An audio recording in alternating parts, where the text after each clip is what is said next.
அம்மையே அப்பா ஒப்பில்லாமணியே அன்பினில் விளைந்த ஆரமுதே பொய்மையே பெருக்கி புழுதினை சூருக்கும் புழுத்தலை போலையனே தனக்கே செம்மையாய சிவபதம் அளித்த செல்வமே சிவபெருமானே இம்மையே உன்னை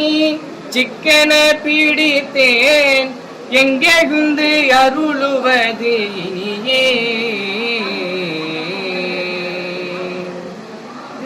கற்றவர் விழுங்கும்